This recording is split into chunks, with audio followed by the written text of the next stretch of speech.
Oh, right. You caught me. I'm on break. I mean, damn, am I allowed to have a break? No.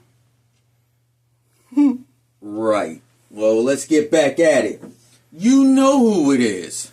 It's Zeus Cruz of Olympia Multimedia.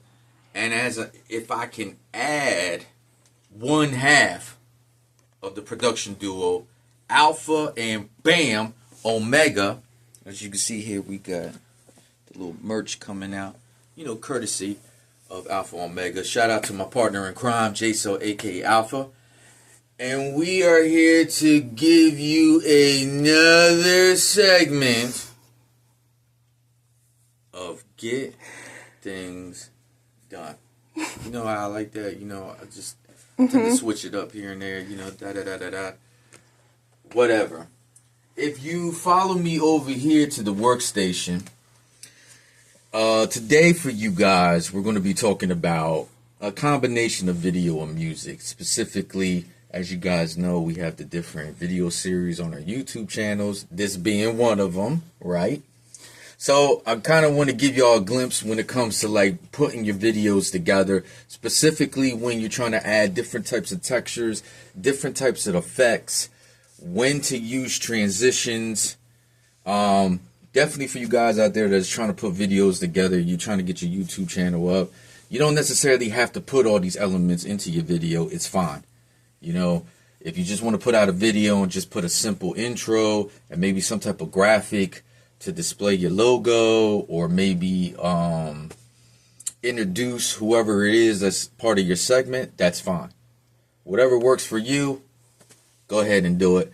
But it doesn't hurt to add some different types of elements in there to bring a little bit more flair to your video. Then I wanted to kind of seep into, as you can see here, we got the MIDI keyboard. I wanted to kind of demonstrate to y'all real quick how you can incorporate music or some type of melodic texture to your video, just to give it a little bit more of a kick and a bounce to your footage. So you guys already know, I've talked about it plenty in the past. I use Wondershare Filmora. I definitely recommend this. This is like top tier to me. Definitely do your research and find what works for you. This one is really good. It's very intuitive, very easy to use, as you can see here. You know, you just input your footage down on here onto the timeline, and then it's just easy to navigate through the interface. You have your taskbar up here. You also have some other functions and features here along this taskbar, along the timeline. And you can pretty much input anything you want in here with the slightest of ease. So this is the video that I just did with author J. Logan. Check it out. I just posted it on our YouTube channel, on the Olympia Multimedia YouTube channel. So definitely check it out. This video was entitled The Reality of Writing, where me and author J. Logan were discussing how to bring our real life experiences into our writing, how we can incorporate it into our writing. I'm going to show you how I started it off. As you can see, most people tend to use some type of really in-depth type of intro interface type of video where it really kind of like brings to light or enlighten you on what the footage is going to be.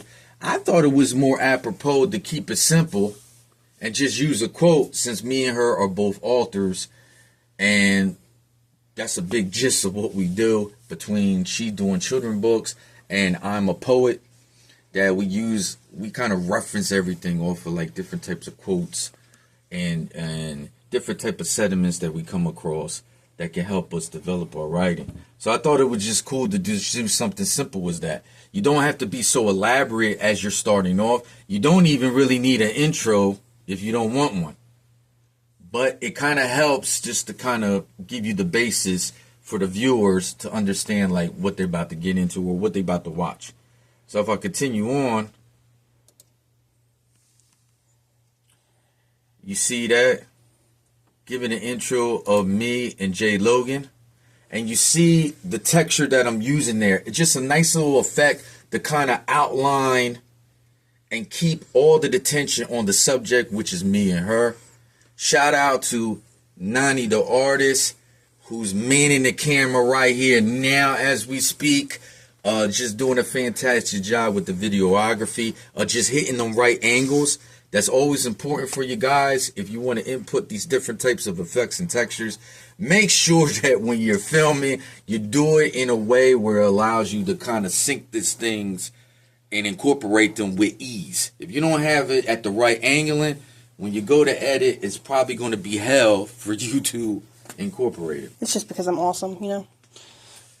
Anyhow, somebody getting a big head here. But as you can see here, it's a pretty good effect. It's nothing really spectacular, but it puts a nice attention on me and Jay. Then if I continue on, you see that? You see that nice transition that I put on there, and it instantly is in motion as me and Jay is walking down this path. We're actually walking toward our destination where we're going to have our discussion. So definitely whatever you input as a transition, it needs to go into the flow or motion or whatever action is being displayed in your scene. You know, just keep that in mind. It just adds to the flow of it. If I move on a little bit along the timeline, excuse me guys, clicking too many buttons. Let me bring this back.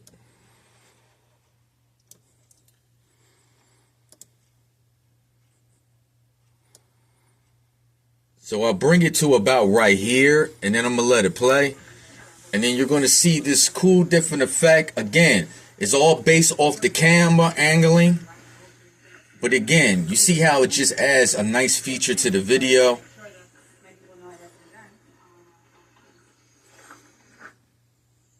And then bam. You see how we're encapsulating our backdrop, our background, and boom.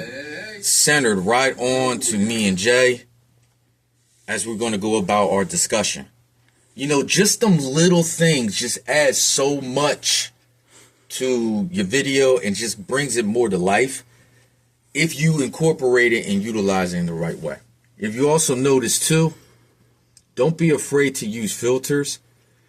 This was kind of a bad day for us to film because it was raining. It actually rained during a little bit, drizzling while we were doing the discussion, but it wasn't too bad. But definitely you want to go ahead and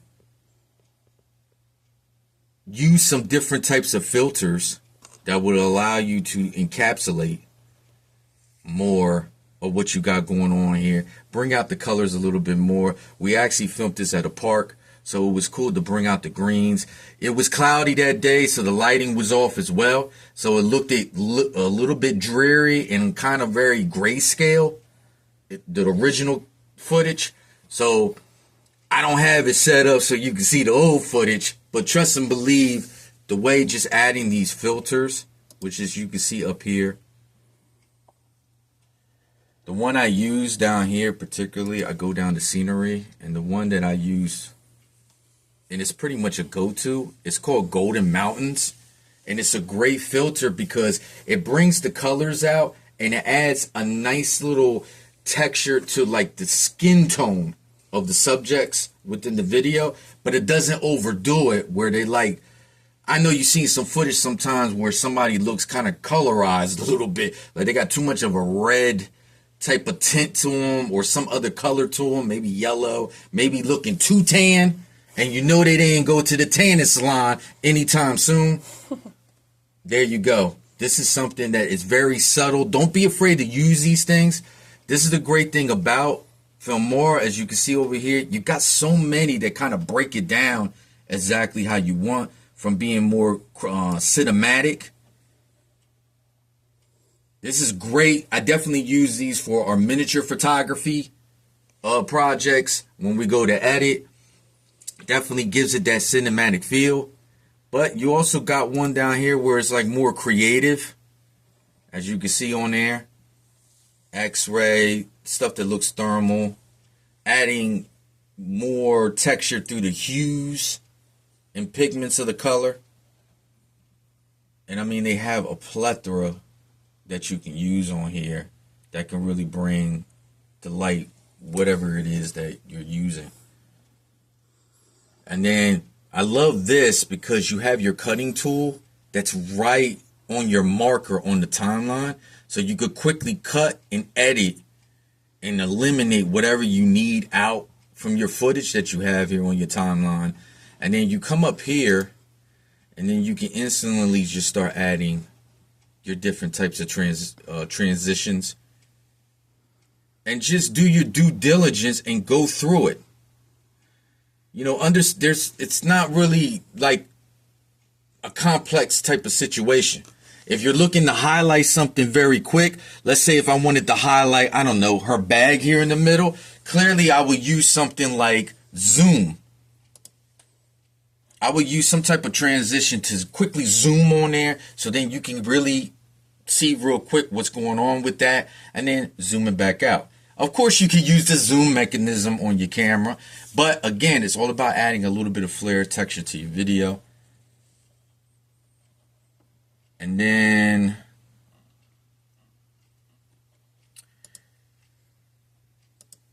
even something like this is really good as well, using a fade or dissolve.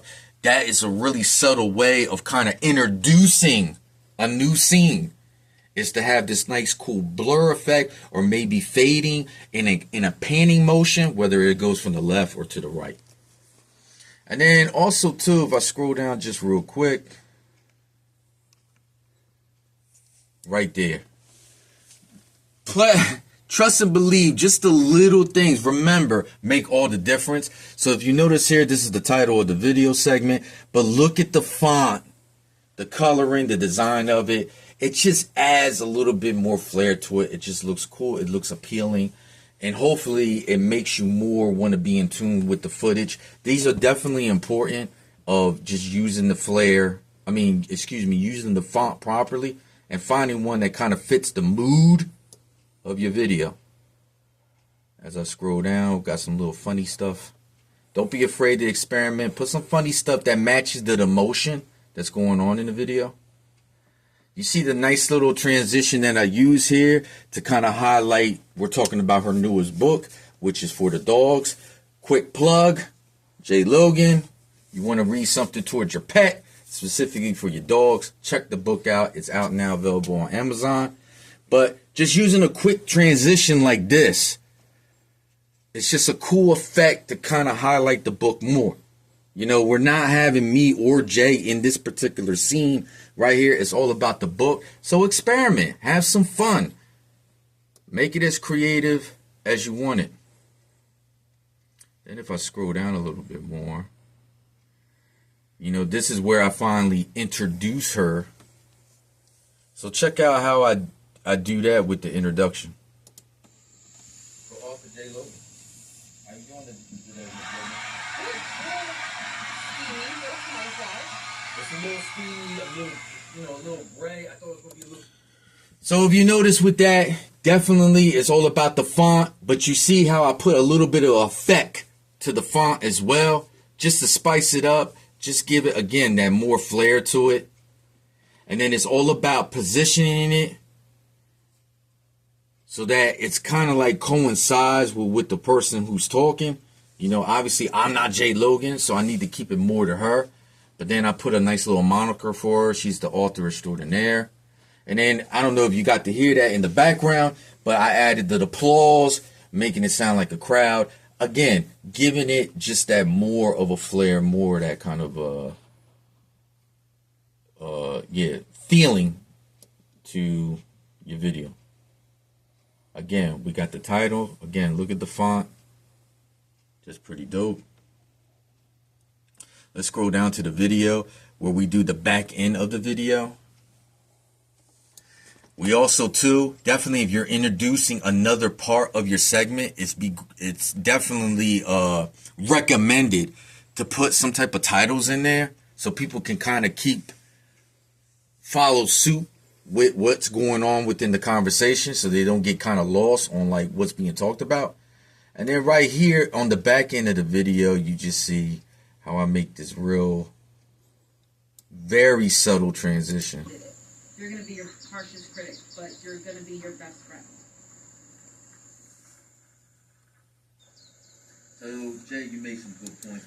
And you see how we're introducing a completely another part of the segment. It's still part of the overall video footage, but you see how subtle that is, where it just led. You don't need nothing spectacular, just something subtle, just to let people know, okay, we're now introducing a new train of thought. And then I recommend too, with the audio, the great thing about Filmora is you right click on there, you have a whole bunch of different types of functions and features that you can utilize on the fly, which is beautiful.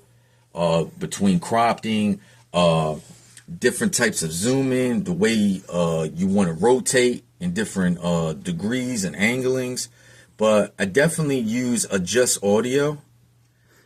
And the main thing that I use is called auto normalization. And it definitely just normalizes the entire audio within your footage.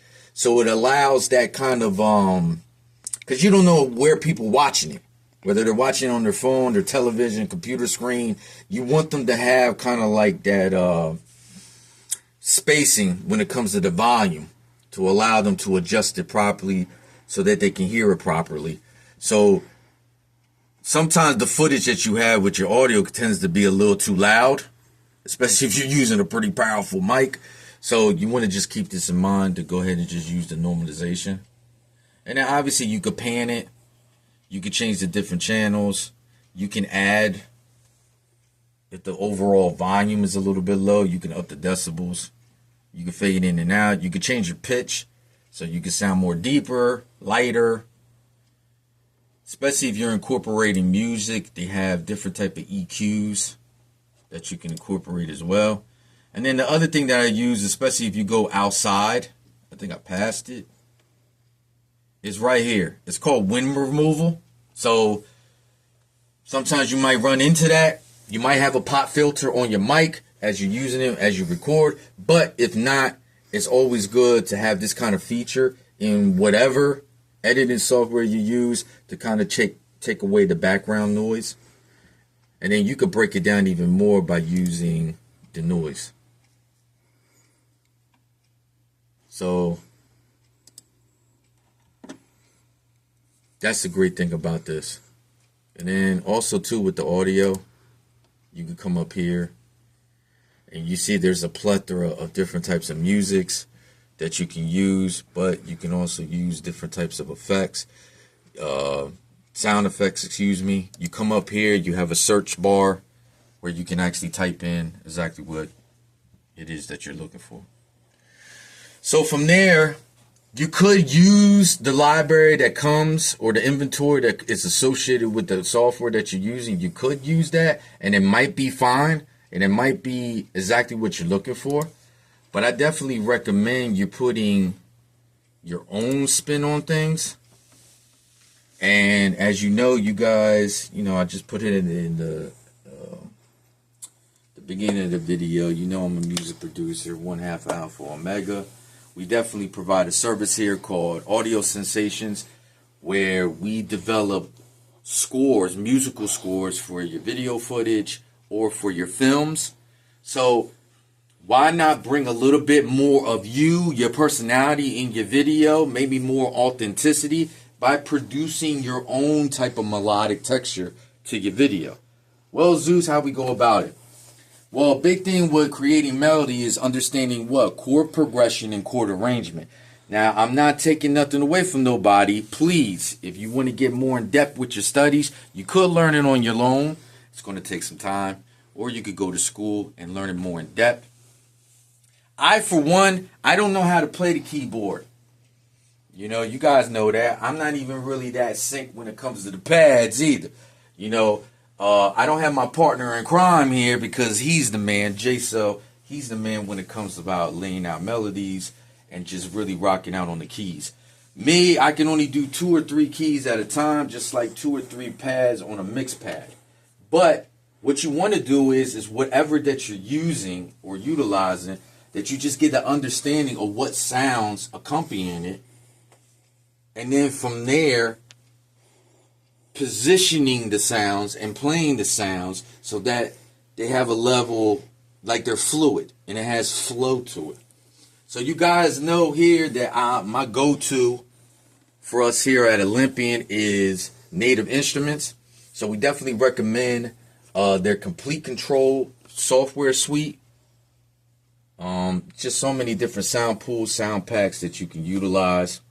And then you can see they have the hardware to accompany it between using their Machine MK3 or the Machine Plus, or you can use their Complete Kontrol MIDI keyboard series, where you have the, I believe, the S49, S61, and then finally the S88. That the numbers only denote the number of keys that's on the keyboard, just as a side note. So we got the S61. That's the one that I have here, and I've already have it preset. I'm actually working on something for another video, not for this particular video that I just showed. That's already posted, but I'm actually going to be utilizing this for another video. And the pack that I'm using is their Session Guitarist sound pack, specifically Electric Sunburst. So this whole pack is supposed to mimic lead guitars and different types of sounds that you could create with that. Yes, you notice on here, it looks a little tacky, right? Because I got three little posties on here. I'm sorry, guys, but again, I'm not really fluent on the keyboard. And the great thing about these type of keyboards, you see the lighting on here? This actually mimics and remembers what keys that you play. I'm going to be real with you. I don't pay attention to these lights. They're really cool. You know, it makes me look cool when I'm playing, but I don't pay attention to the lights to let me know, like, this is the keys that I just played. So I use the posties, and the posties is a two-way thing with that, because if I need to write a quick note, boom, boom, boom, I can just write that down. So, yeah. Don't hold this against me because it's a little tacky here, but, you know, you get the gist of what I'm saying. So right here, between these three post-its, I'm about to utilize 3 keys each.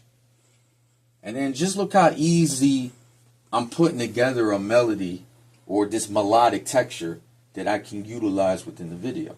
So I have the intro.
And there you go. Again, is it like totally fluent? Obviously, I'm going to go back, do a little bit of editing, a little bit of mixing with that. But again, I don't particularly know all the notes and chords that I play within the keyboard. But as you can see, I played out a simple melody, and there's different levels. There's different feels to the melody that I played. So it's going to match the video that I'm going to put this toward. It matches the different emotions. It matches the different things that's going on within the scene. So again, I'm not holding against nobody if you want to move into the realm of learning very in depth about chord progression and chord arrangement. But trust me, guys, you can do it on your own if you just get an understanding of what type of software that you're using, getting an understanding of the hardware, the equipment that you're using with it, and just have a basic understanding of what sounds good together. And then just play it out, experiment. You know, start off like with me, just using a few keys. And then over time, as you get better and better, practicing and practicing, get more in depth with your understanding, you're going to be on a level as my partner in crime. You know what I mean? But again, it's all about having fun, doing in the confines of your abilities. You know what I mean? And then whatever you're limited at, remember, guys, you can turn a weakness into strength. You know what I mean? So, that's about it, guys. That's why I just wanted to show you how to tinker away with your video project, how to go ahead and input some music, like a melodic texture into your videos. So, I think that's about it. You know, I hope this was informative. I hope you liked it. You know who it is. It's Zeus Cruz of Olympian Multimedia, one half of Alpha Omega. And the only thing left to say is boo boo boo boo boo boo boo boo. Get things done. Check you later.